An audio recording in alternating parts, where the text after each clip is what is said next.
Hello friend, welcome back to my YouTube channel. आज हम पढ़ेंगे चैप्टर 8 ग्रामीण क्षेत्र में आजीविका। तो चलो स्टार्ट करते हैं। पहले पार्ट में हमने अपने जीवन में मौजूद अनेक तरह की विविधताओं पर नज़र डाली।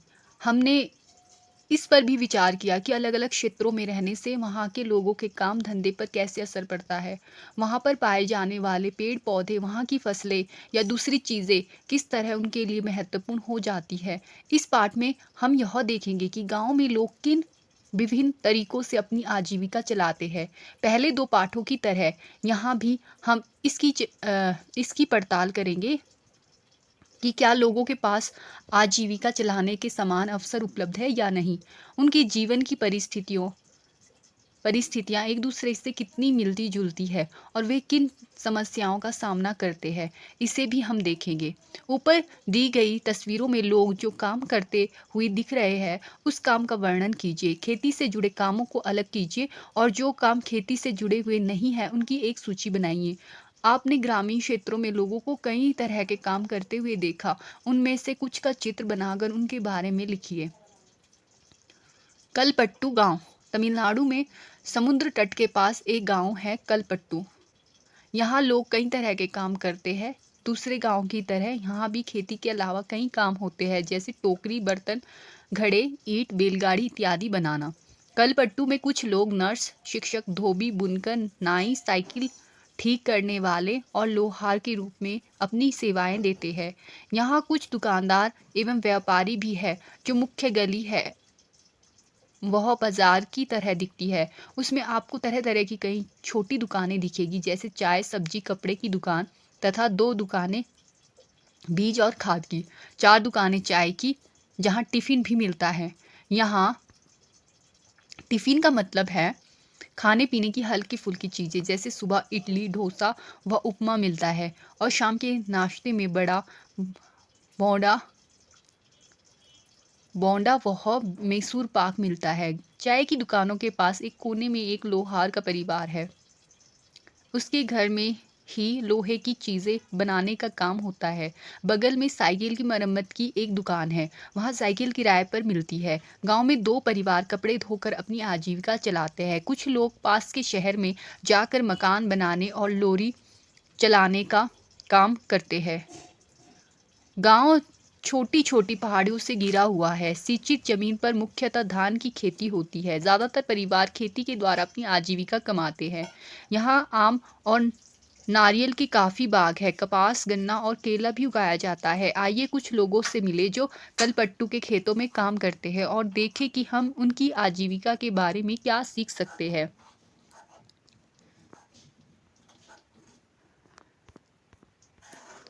इस पैराग्राफ में कहा गया है कि गांव में लोग खेती के अलावा भी कई काम करते हैं, जैसे टोकरी, बर्तन, घड़े, ईंट, बैलगाड़ी आदि बनाना। नर्स, शिक्षक, धोबी, बुनकर, नाई, साइकिल ठीक करने वाला, दुकानदार, व्यापारी आदि।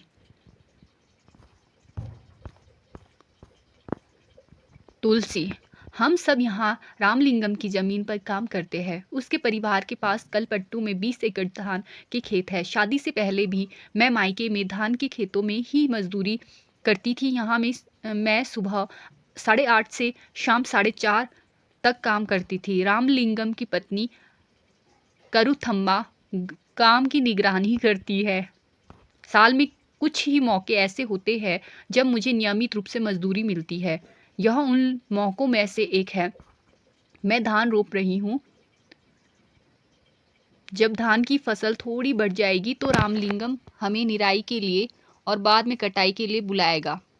जब मैं कम उम्र की थी तो निराई कटाई का काम आसानी से कर लेती थी, लेकिन अब जैसे जैसे उम्र हो रही है मुझे झुककर काम करने और देर तक पानी में पैर डुबोए रहने से तकलीफ होती है। रामलिंगम एक दिन का 40 रुपये मजदूरी देता है। मेरे गांव में मजदूरी के रेट से यह थोड़ा कम है, फिर भी मैं मजदूरी के लिए यहीं आती हूँ। रामलिंगम पर मुझे भरोसा है कि काम होने पर वह मुझे ही बुलाएगा। बाकी लोगों की तरह वह आस पड़ोस के गांव में सस्ते मजदूर ढूंढने नहीं जाता।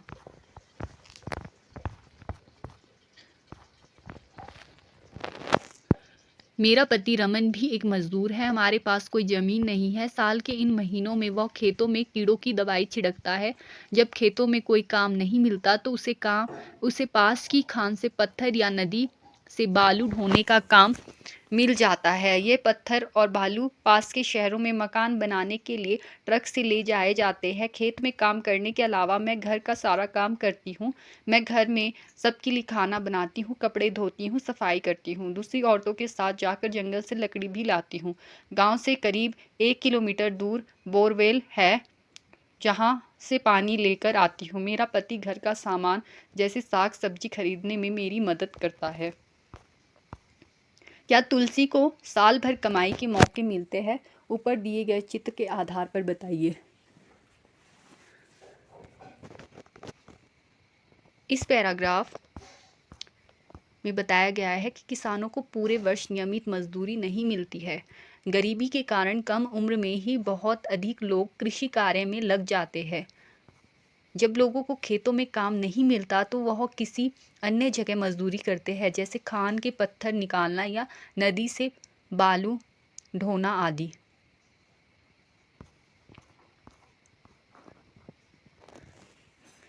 इसके बाद है, हमारी 2 बेटियां हमारे जीवन की खुशी है। दोनों ही स्कूल जाती है। पिछले साल एक बेटी बीमार पड़ गई थी तो उसे शहर के अस्पताल ले जाना पड़ा। हमने उसके इलाज के लिए रामलिंगम से उधार लिया था और उस उधार को चुकाने के लिए हमें अपनी गाय बेचनी पड़ी। तुलसी के काम का विवरण कीजिए। वह रमन के काम से कैसे अलग है? तुलसी को अपने काम के लिए बहुत कम पैसा मिलता है। आपकी समझ में खेतों में काम करने वाले मजदूरों को कम पैसे पर काम क्यों करना पड़ता है? आपके क्षेत्र में या पास के गांव में कौन सी फसलें उगाई जाती है? वहाँ खेतीहर मजदूर किस तरह का काम करते हैं? अगर तुलसी के पास खेती की ज़मीन होती तो उसकी कमाई यानी आजीविका के तरीके कैसे अलग होते? चर्चा कीजिए। जैसा कि आपने तुलसी की कहानी में पढ़ा, ग्रामीण इलाकों में गरीब परिवारों का बहुत सारा समय पानी और जलावन की लकड़ी लाने और जानवर चराने भी बीतता है। इन कामों से कोई पैसा नहीं मिलता, लेकिन गरीब परिवारों में यह काम बहुत महत्वपूर्ण हो जाते हैं। वे मजदूरी से जो थोड़ा सा पैसा कमाते हैं उससे गुजारा नहीं होता। घर चलाने और ज़िंदगी बसर करने के लिए इन कामों को करना पड़ता है। हमारे देश के ग्रामीण इलाकों में से करीब 40% खेतीहर मजदूर है। कुछ के पास ज़मीन के छोटे छोटे टुकड़े हैं, बाकी तुलसी की तरह भूमिहीन है। कई बार जब पूरे साल उन्हें काम नहीं मिल पाता तो मजबूरन काम की खोज में उन्हें दूर दराज के इलाकों में जाना पड़ता है। इस तरह का पलायन कुछ विशेष मौसमों में ही होता है। इस पैराग्राफ में बताया गया है कि हमारे देश के ग्रामीण परिवारों में से करीब 40% खेतीहर मजदूर है। कुछ के पास जमीन के छोटे छोटे टुकड़े हैं, बाकी भूमिहीन है। अतिरिक्त आय के किसान गाय भैंस पालते हैं। इसके बाद है शेखर। हमें यह धान अपने घर लेकर जाना है। मेरे परिवार ने अभी अभी फसलों की कटाई पूरी की है। हमारे पास बस 2 एकड़ ज़मीन है। हम अपने खेत का सारा काम खुद ही कर लेते हैं। मैं कई बार कटाई के समय दूसरे छोटे किसानों की मदद ले लेता हूँ और बदले में उनके खेतों में कटाई करवा देता हूँ। व्यापारी मुझे उधार पर बीज और खाद देता है। इसे चुकाने के लिए मुझे थोड़े कम दामों पर उसे धान बेचना पड़ता है। अगर बाज़ार में बेचूँ तो ज़्यादा पैसे मिल जाएंगे, लेकिन मुझे उधार भी तो चुकाना है।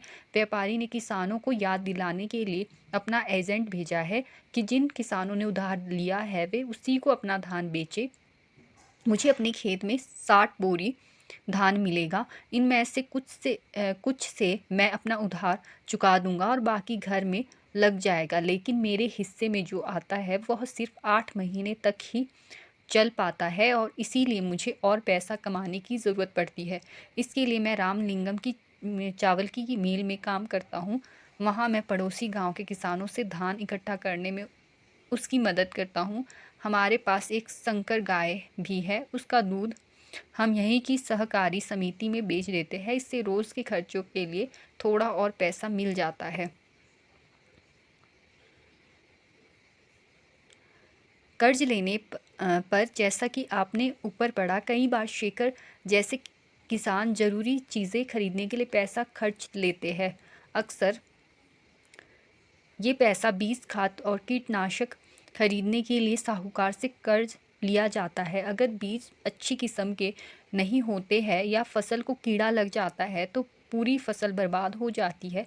बारिश पूरी नहीं होने पर भी फसल खराब हो जाती है। ऐसी स्थिति में किसान अपना उधार नहीं चुका पाते। कई बार परिवार चलाने के लिए उन्हें और पैसा खर्च के तौर पर लेना पड़ता है। जल्द ही कर्ज इतना बढ़ जाता है कि किसान कितना भी कमा ले वह उसे चुका नहीं पाता है। इस स्थिति में कहते हैं कि किसान कर्ज तले दब गया। पिछले कुछ सालों में वह किसानों की विपदा का मुख्य कारण बन गया है। कई क्षेत्रों में किसानों ने कर्ज के बोझ से दबकर आत्महत्या कर ली है।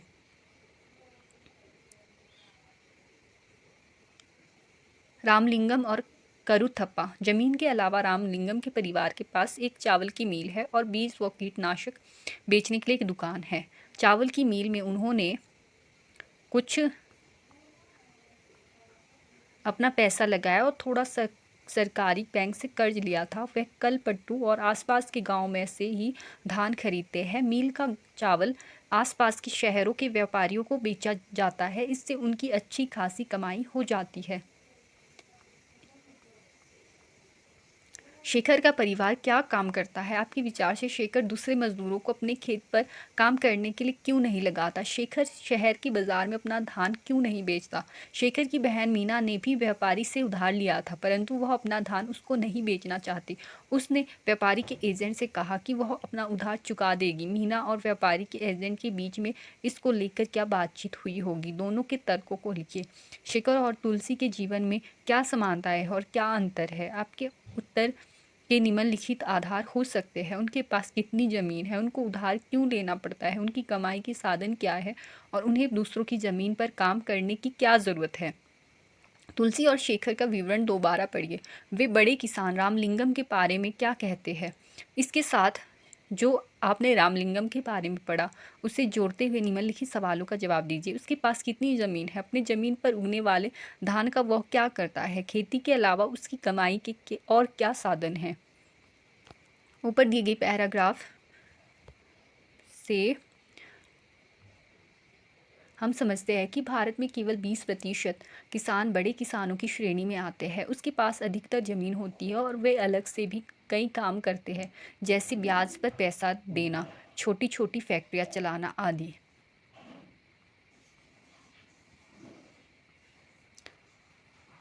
भारत के खेतीहर मजदूर और किसान। कलपट्टू गांव में तुलसी की तरह के खेतीहर मजदूर है। शेखर की तरह के छोटे किसान हैं। रामलिंगम जैसे बड़े किसान हैं। भारत में प्रत्येक 5 ग्रामीण परिवारों से लगभग 2 परिवार खेतीहर मजदूरों के हैं। ऐसे सभी परिवार अपने कमाई के लिए दूसरों के खेतों पर निर्भर रहते हैं। इनमें से कई भूमिहीन हैं और कईयों के पास जमीन के छोटे छोटे टुकड़े हैं। शेखर जैसे छोटे किसानों को ले तो उनकी ज़रूरत के हिसाब से खेत बहुत ही छोटे पड़ते हैं। भारत के 80% किसानों की यही हालत है।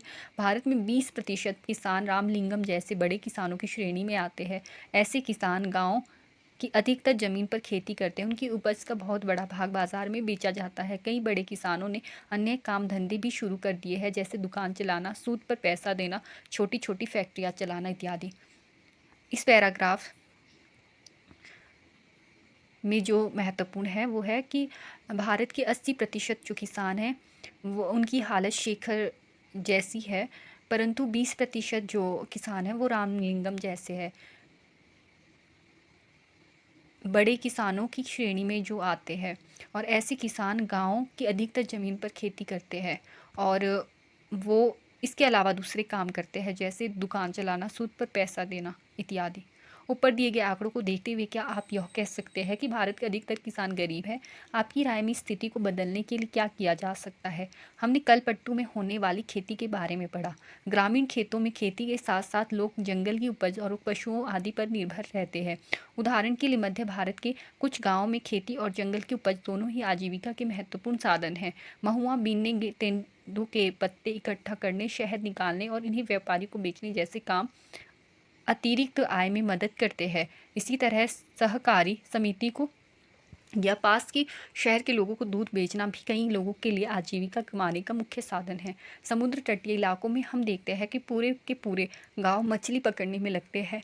आइए अरुणा और पारिवेलन के जीवन के बारे में पढ़कर मछली पकड़ने वाले एक परिवार के बारे में थोड़ा और जाने, यह परिवार कलपट्टू के पास पुदुपेट नाम के गांव में ही रहता है।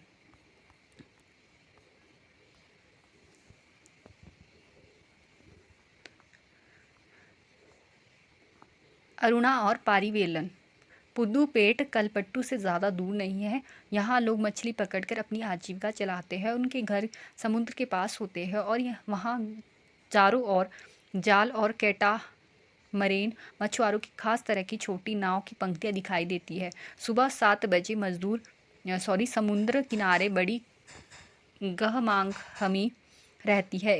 इस तरह सारे कैटामरेन मछलियाँ पकड़कर लौट आते हैं। मछली खरीदने और बेचने के लिए बहुत सारी औरतें इकट्ठी हो जाती है। मेरा पति पारीवेलन, मेरा भाई और जीजा आज बड़ी देर से लौटे।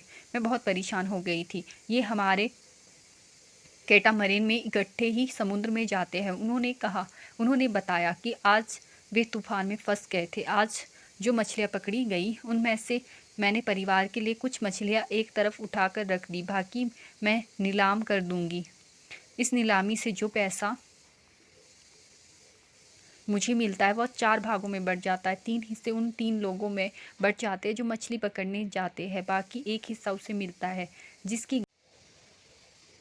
जिसकी नाव और जाल वगैरह होते हैं। चूँकि जाल कैटामरेन और इसका इंजन हमारे है तो वह हिस्सा भी हमें ही मिल जाता है। हमने बैंक से उधार लेकर एक इंजन खरीदा है जो कैटामरेन में लगा हुआ है। इससे ये लोग समुद्र में दूर तक जा पाते हैं और ज़्यादा मछलियाँ मिल जाती है। नीलामी में जो औरतें यहाँ से मछलियाँ खरीदती है वे टोकरे भर भर कर पास के गांव में बेचने के लिए ले जाती है। कुछ व्यापारी भी है जो शहर की दुकानों के लिए मछलियाँ खरीदते हैं।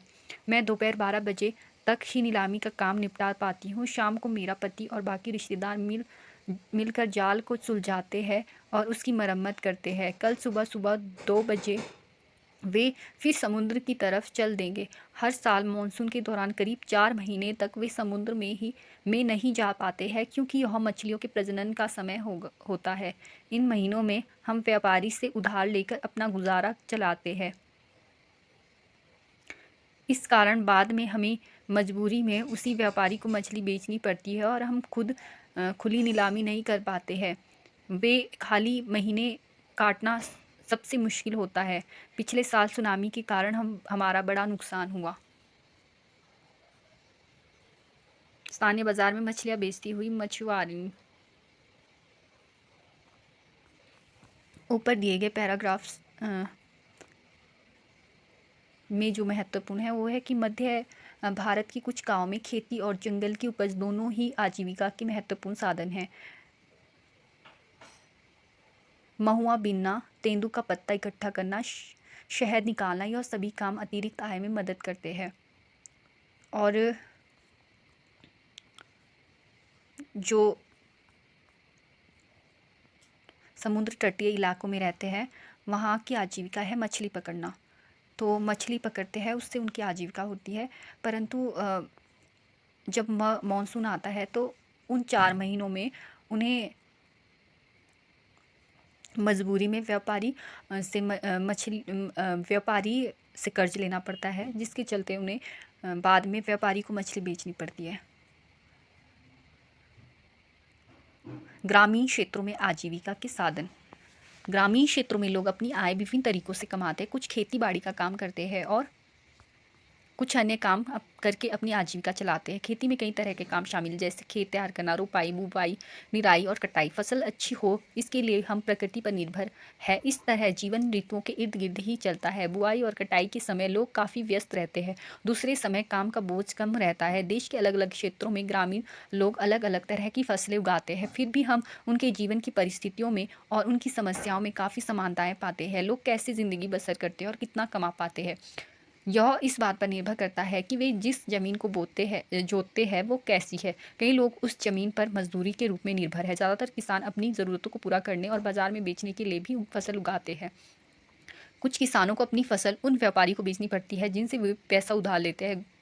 गुजर बसर करने के लिए कई परिवारों को काम की खातिर उधार लेना पड़ता है और फिर तब लेना पड़ता है जब उनके पास कोई काम नहीं रहता। ग्रामीण क्षेत्रों में कुछ परिवार ऐसे हैं जो बड़ी बड़ी ज़मीनों, व्यापार और अन्य काम धंधों पर फल फूल रहे हैं, फिर भी ज़्यादातर छोटे किसान खेतीहर मजदूरी मजदूरों, मछली पकड़ने वाले परिवारों और गांव में हस्तशिल्प का काम करने वाले लोगों को पूरे साल रोजगार नहीं मिल पाता।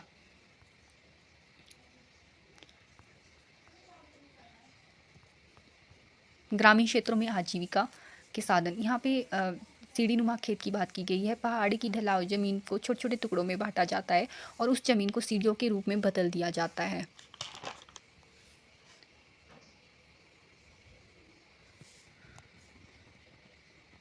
ग्रामीण क्षेत्रों में आजीविका के साधन होते हैं खेती करना, खेती में होता है खेत तैयार करना, रोपाई, बुआई, निराई और कटाई। इस तरह जीवन जो ऋतु के इर्द गिर्द ही घूमता है। Thank you. अगर मेरे द्वारा दी गई इन्फॉर्मेशन आपको महत्वपूर्ण लगती है तो मेरे चैनल को लाइक, शेयर और